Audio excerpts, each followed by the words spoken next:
వీడి చేతికి మాత్రం ఆ బాక్స్ అందకూడదు. ఆగవే, ఆగో. ఆగవే, ఎక్కడికి పరిగెడుతున్నావు? బాక్స్ ఇవ్వే. నేనివ్వను. నీలాంటి నీచుల చేతిలో ఈ బాక్స్ పడకూడదు. ఇస్తావా లేదా? లేదంటే చంపేస్తాను. నేను చచ్చినా పర్వాలేదు, ఈ బాక్స్ నీ చేతిలో పడనివ్వను. ఏంటే వాగుతున్నావు? నిన్ను ఇప్పుడే బుల్లెట్లు అయిపోవాలా? ఆగవే, ఆగో. ఆగు. ఇవ్వు, ఇవ్వు, ఇవ్వు. వదలు. ఇవ్వు. నేనివ్వను. లేదంటే చంపేస్తాను. ఆడదాన్ని కూడా చూడను. మర్యాదగా బాక్స్ ఇవ్వు. నేనివ్వను. నా ప్రాణం పోయినా సరే నేను ఈ బాక్స్ ఇవ్వను.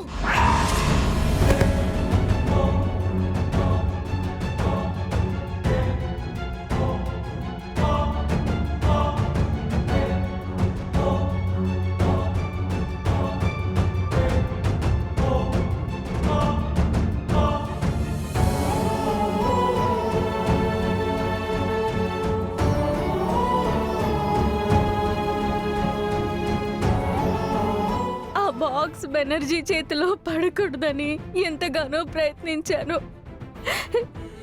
చివరికి వాడు పోలీసులను చంపి నన్ను కొట్టి బాక్స్ తీసుకెళ్లిపోయాడు. ఇప్పుడు ఆ దుర్మార్గుడు టెర్రరిస్టులతో కలిసి దేశానికి ఎంత పెద్ద ప్రమాదం తలపెడతాడో ఏంటో.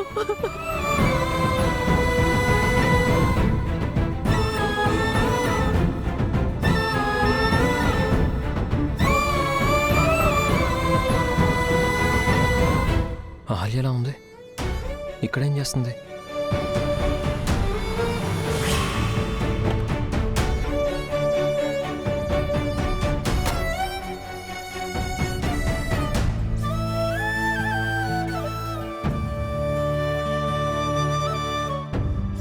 ఏమైందండి?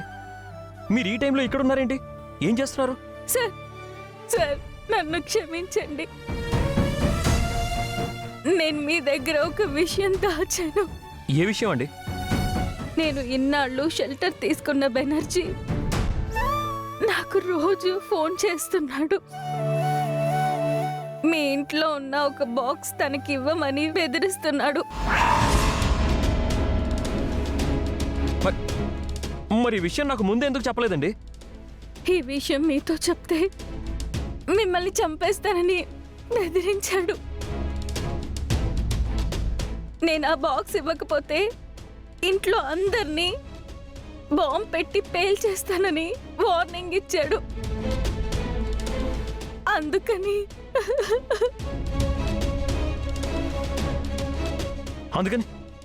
అందుకని ఏం చేశారు? ఆ బాక్స్ పోలీసులకు ఇద్దామని ప్రయత్నించాను సార్. కానీ వాడు ఏం చేశాడు? పోలీసులని చంపి నన్ను కొట్టి ఆ బాక్స్ ఎత్తుకెళ్ళిపోయాడు.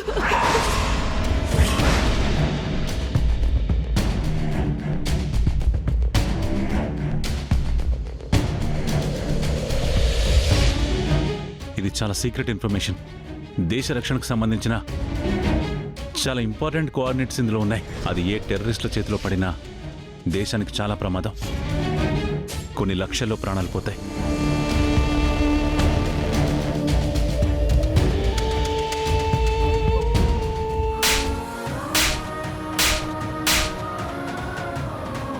అసలు ఎంత పని చేశారండి? అసలు ఎలాంటి పని చేశారో మీకు తెలుస్తుందా? అసలు ఆ బాక్స్లో ఏముందో తెలుసా మీకు? తెలుసు సార్. అందులో దేశానికి సంబంధించిన ఇంపార్టెంట్ ఇన్ఫర్మేషన్ ఉంది. అంటే తెలిసి పని ఎలా చేశారండి? వాడు ఫోన్ చేసి బెదిరిస్తే నాకెందుకు చెప్పలేదు? ఏదో టెన్షన్ పడుతున్నారు. అసలు ఏమైంది అని ఎన్నిసార్లు అడిగాను మిమ్మల్ని. కనీసం మా నాన్నతో అయినా చెప్పొచ్చు కదా. ఎవరికి చెప్పినా అందరినీ చంపేస్తానని వాడు బెదిరించాడు సార్. నాకు ఏం చెయ్యాలో తోచలేదు. అసలు ఎంత పెద్ద తప్పు చేశారండి. అరే కనీసం పోలీసులతోనైనా బెనర్జీ గురించి చెప్పాల్సింది. తెలియకుండానే వాడిని పోలీసులకు పట్టించాల్సింది.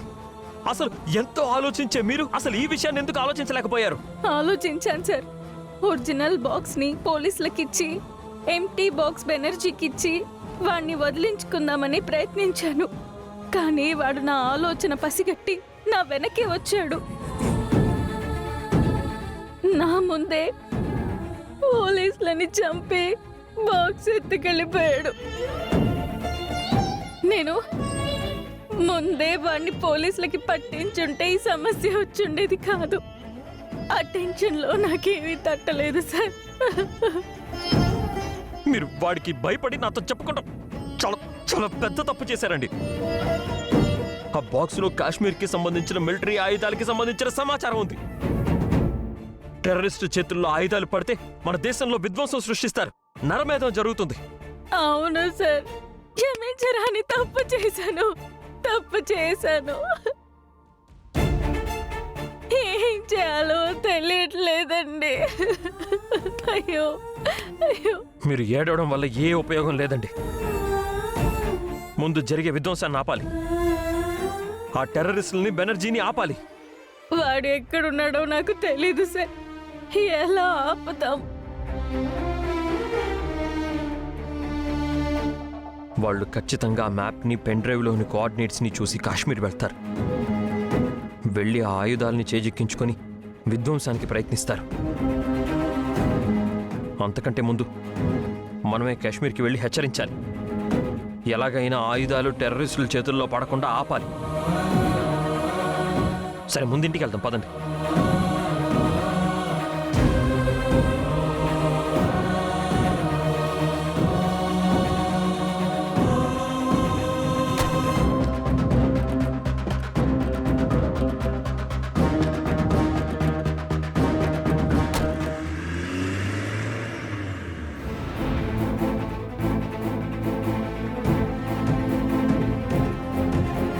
సారీ మీరా గారు, ఇందాక మీ మీద చేయి చేసుకున్నాను. లేదు సార్, నేను చేసిన తప్పుకి మీరు నన్ను చంపినా తప్పులేదు. అంత పెద్ద పాపం చేశాను. మీరు తెలిసి చేయలేదు కదండి. వాడు బెదిరించాడు కాబట్టి ఇలా చేశారు. నేనే తొందరపడి మిమ్మల్ని కొట్టకుండా ఉండాల్సింది. పర్వాలేదు సార్, తప్పు చేశాను కదా, నాకు శిక్ష పడాల్సిందే. ఏంటి అహల్య, ఇంత జరిగినా కూడా ఇంకా మీరే అహల్య అని నాతో ఎందుకు చెప్పట్లేదు? ఇంకా మీరా గానీ ఎందుకు నాటకం ఆడుతున్నారు? దేనికోసం మీలోనే ఇదంతా దాచుకుంటున్నారు? చాలా బాధగా ఉంది అహల్య. మిమ్మల్ని పోలీసులు అరెస్ట్ చేసేటప్పుడు మీ మీద దొంగతనం నేరం మోపినప్పుడు బయటపడలేదు. ఇప్పుడు కూడా మీరేంటో నాకు చెప్పరా?